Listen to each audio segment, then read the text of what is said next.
Hello everyone. Welcome to our YouTube channel, The World Times News by AI. So let's start the video. An Australian man who admitted killing US mathematician Scott Johnson 35 years ago has been sentenced to jail for a second time. Scott White was convicted of murdering Dr. Johnson last year, but won an appeal before pleading guilty to manslaughter. Dr. Johnson's body was found at the base of cliffs in Sydney in 1988, as a spate of attacks targeted gay men. The death was ruled as suicide at the time, but his family long believed it was a hate crime. Homosexuality had only recently been decriminalised in New South Wales, NSW, and violence against LGBT people was common, but rarely investigated. Dr. Johnson's family fought for decades to have police examine the case properly. White, who was 18 at the time of the killing but is now 52, admitted to punching Dr. Johnson during an argument at North Head in Manly, sending the 27-year-old over a cliff to his death.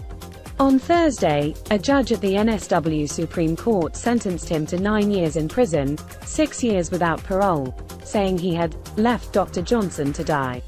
He had everything to live for, Justice Robert Beach Jones said, pointing out he had a loving family and was about to receive his PhD.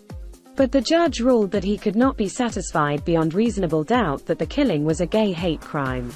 Speaking outside the court, Dr. Johnson's brother Steve said the sentence had finally brought his family some peace and closure. "It means that this is over. We're one of the lucky families that has a killer behind bars," he said. He told the BBC in 2018 that there had been no investigation whatsoever at the time. White surprised his legal team in January 2022 when he declared, "I am guilty," during a pre-trial hearing, and was soon after given a 12-year prison sentence.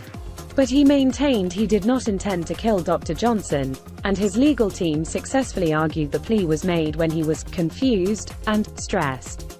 That had the first conviction thrown out.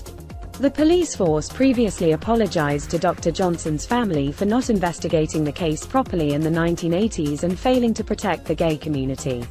It is now estimated that up to 80 gay men were murdered in Sydney around that period, with many pushed off cliffs.